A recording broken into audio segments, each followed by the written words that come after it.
ایسی مثالیں ہمیں سلطنت عثمانیہ کی جو اسٹیبلشمنٹ ہے، جس کو انکشاریہ کہتے ہیں، انکشاریہ میں موجود۔ اب دیکھیے کہ اور خان کے دور میں اور پھر سلطان اور خان کے بعد سلطان سلیمان ثانی کے دور میں ہم دیکھتے ہیں کہ اس کے اندر بڑی بدرجہ اتم قسم کی یہ اس کے اندر صلاحیتیں تھیں۔ انہوں نے سلطنت عثمانیہ کے لیے بڑی قربانیاں دیں اور بڑا کام کیا اور بڑا نام تھا ان کا۔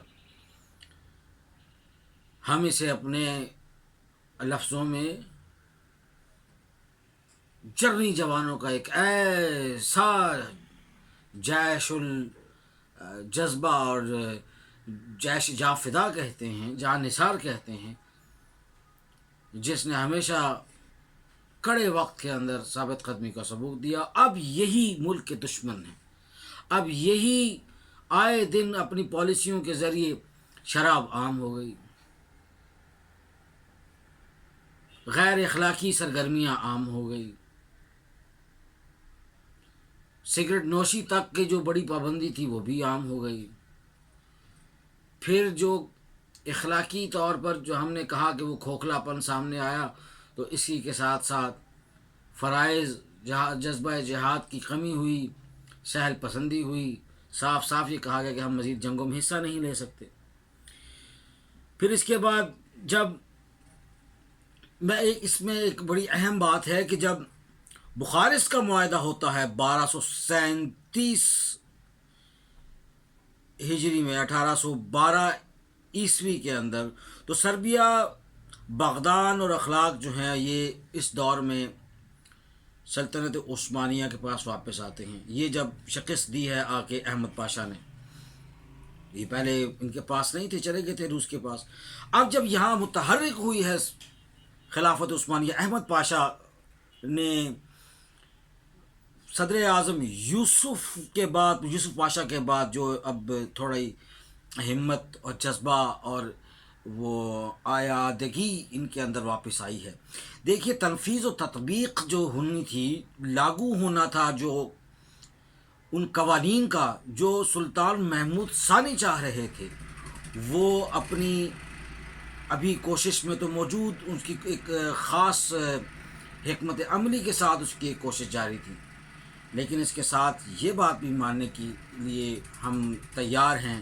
اور تاریخ کے ہر مورخ نے اس کے اوپر لکھا ہے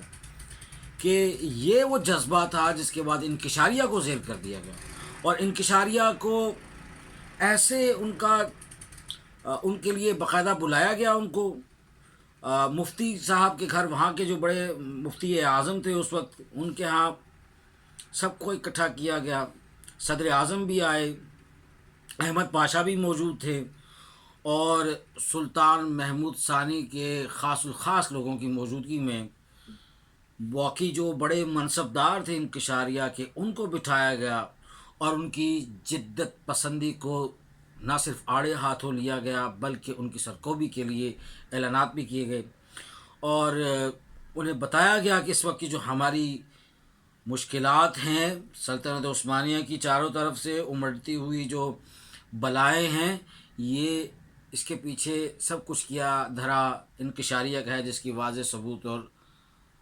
باقاعدہ اس کے حوالے سے ہمارے پاس معلومات ہیں، اور لہٰذا انہوں نے یہ کہا کہ انکشاریہ ہی ریاست کی کمزوری کا باعث ہے، اس لیے ہم اس پر اثر نو گفتگو کرنے کے لیے، اثر نو اس کی تعمیر کے لیے، جو پہلے بھی 3-4 مرتبہ ہو چکی ہے، کوشش کی گئی، بات کی گئی،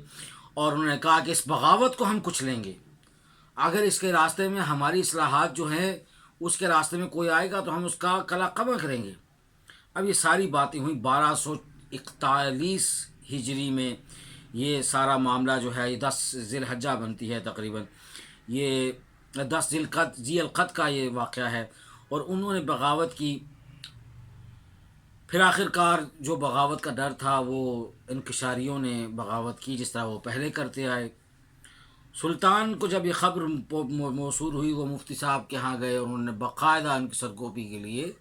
فتویٰ حاصل کر لیا کہ اب ہم انکشاریہ کے اس فتنے کو کچل دیں گے، اس لیے یہ خون جائز ہے، حق اور باطل کی لڑائی ہے۔ پھر اب جب یہ معاملہ شروع ہوا ہے تو اب ہم بات کر رہے تھے جب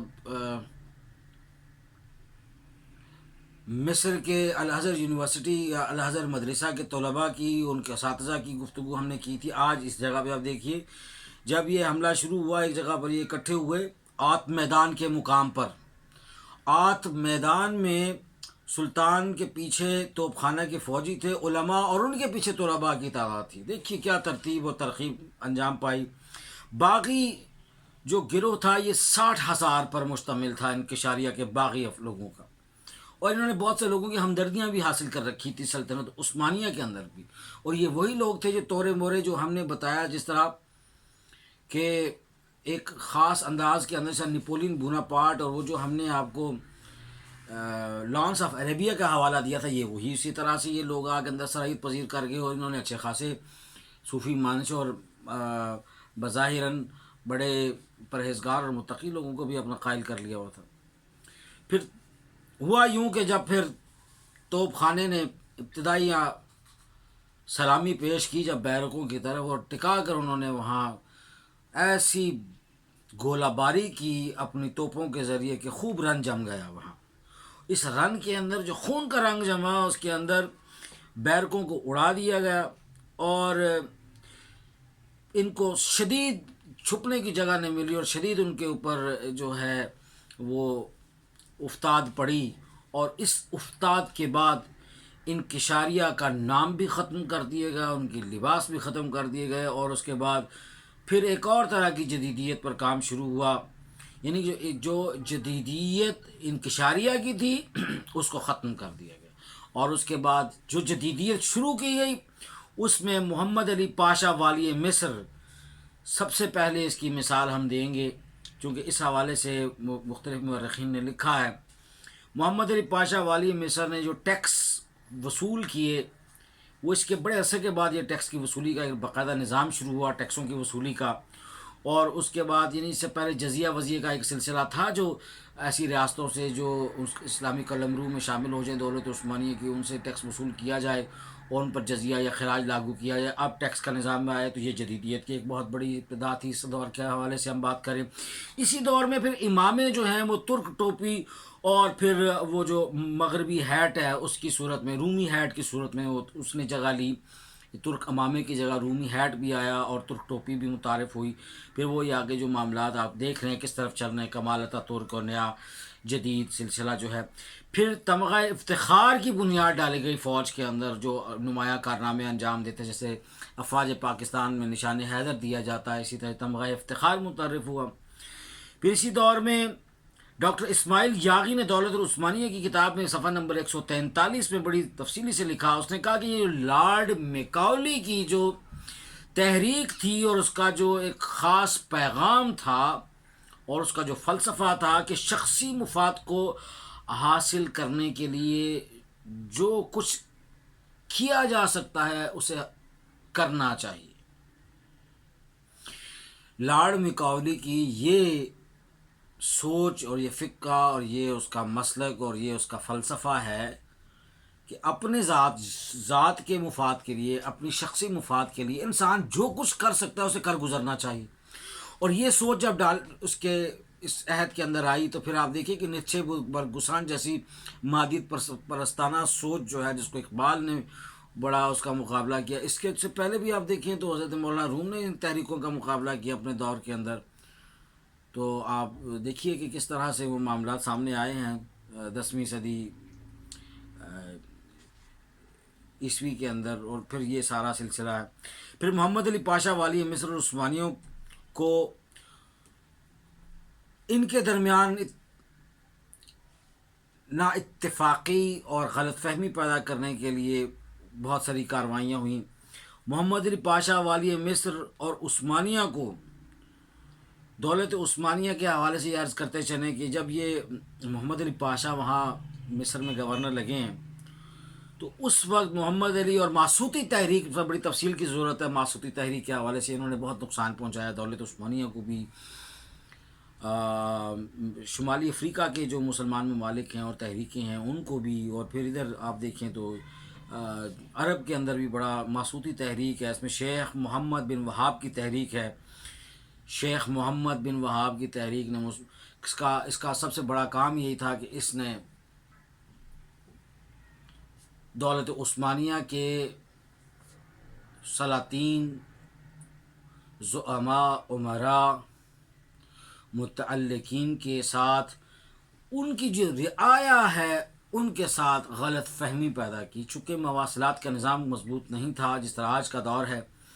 تو خطوط کے ذریعے، بیانات کے ذریعے ایک دوسرے علاقے کے اندر یہ معاملات ہوئے. پھر دولت العثمانیہ میں ڈاکٹر عبدالعزیز شاذلی نے صفحہ نمبر 194 اور 232 پر اس کو مزید تفصیل کے ساتھ لکھا ہے کہ شیخ محمد بن وہاب نے کس طرح سے یہ اپنی چیمگوئیاں جاری رکھیں اور کس طرح سے اندر سے مسلمانوں کی جڑیں کاٹی. میں یہاں پر دولت عثمانیہ کی بات نہیں کر رہا، میں امت مسلمہ کی بات کر رہا ہوں، جہاں اتحاد کا فقدان رہا، جہاں یگانگت کا فقدان رہا، جہاں اندرونی سالمیت کے خطرے کے لیے اور چھوٹے سے مفاد کے لیے اور تھوڑے سے لالچ کے لیے بڑے سے بڑے ایک عظیم مقصد کو بھی انہوں نے داؤ پہ لگایا اور دولت میں پڑ گئے. اور یہی اللہ پاک نے قرآن مجید میں اور اللہ کے رسول نے اپنی تعلیمات کی صورت میں بتایا کہ دیکھو ایمان کی دولت والو، تھوڑے سے نفع کے لیے، اس عارضی دنیا کے لیے اپنے آپ کو جہنم کا لقمہ مت بناؤ. پھر اسی طرح بلکان سے عثمانی اقتدار کے خاتمے کے ساتھ ہی وہ تمام ممالک اور ریاستیں جو یہ چاہتے تھے کہ طاق میں بیٹھے تھے کہ کسی طرح سے دولت عثمانی کا خاتمہ ہو، وہ سب یکسر اکٹھی ہوگی. انہوں نے بلکان کی خود مختاری دینا چاہی. بلکان کی خود مختاری جو ہے، اس کے لیے وہ جب کمر بستہ ہوئے، اس کے ساتھ پھر آپ یہ دیکھیے کہ نہ صرف بلکان، یہ میں اس کا باقاعدہ حوالہ دیے چلتا ہوں، ڈاکٹر علی حسون تاریخ دولت العثمانیہ کے صفحہ 198 سے آگے یہ 230 34 35 تک اس پہ انہوں نے بڑی تفصیل سے لکھا ہے کہ جب یہ بلکان سے عثمانی اقتدار کا خاتمہ ہوا ہے، اس کے بعد یہ سارے لوگوں نے مل کے بلکان کو جب خود مختاری دلائی ہے، تو اس میں یونان، بلغاریہ اور پھر اسی طرح سے ہمارے سامنے اور کئی ریاستیں 19ویں صدی کے آخر میں، ساری 19ویں صدی کے آخر میں یہ ریاستیں آزاد ہوئی ہیں. یعنی یونان بھی گیا، بلغاریہ بھی گیا، سربیا گیا. سربیا جیسے ممالک جو پہلے ریاستیں گورنر یہاں پہ لگتا تھا سلطنت عثمانیہ کا، یہ رشیا کے پاس گئے، روس کے پاس گئے. لیکن اس دور میں آپ دیکھیے کہ جو 1255 تک کے جو معاملات ہیں، 1808 سے 1839 کے معاملات ہیں، اب اس دور میں یہ اسلامی قلمرو سے نکل چکی تھیں. یونان باقاعدہ خود مختار ہو چکا، بلغاریہ خود مختار ہو چکا، سربیا خود مختار ہو چکا، اور کتنی ریاستیں تھیں، کم و بیش 54-56 ریاستیں جو ہیں وہ آپ دیکھیں کس طرح آہستہ آہستہ آہستہ آہستہ وہ خود مختاری کے نام پر، آزادی کے نام پر انہوں نے اتحاد کو قتل کیا، ختم کیا. تو یہ معاملہ ہمارے سامنے آج کی نشست میں قسط نمبر 47 میں رہا. تو خدا کرے تجھے فطرت شناس، تجھے اب جو فطرت شناسی ہوگی، اپنے آپ کو مومن پہچانے گا، بندہ مومن پہچانے گا، تو پھر وہ اس کے سامنے اعلیٰ عظیم مقصد ہوگا جس کے لیے اللہ پاک نے غلبہ اسلام اور اشاعت اسلام کے زرعی اصول وضع کر دی. حضور نے ان پر باقاعدہ عملی ثبوت اور عملی نمونہ پیش کر دیا ہے جو قابل تقلید ہے. ایک ہو مسلم حرم کی پاسبانی کے لیے، نیل کے ساحل سے لے کر تا بخا کے کاشغر. ناظرین اکرام، آپ کا بہت شکریہ. اگلی نشست قسط نمبر 48 تک کے لیے اجازت دیجیے. اللہ حافظ.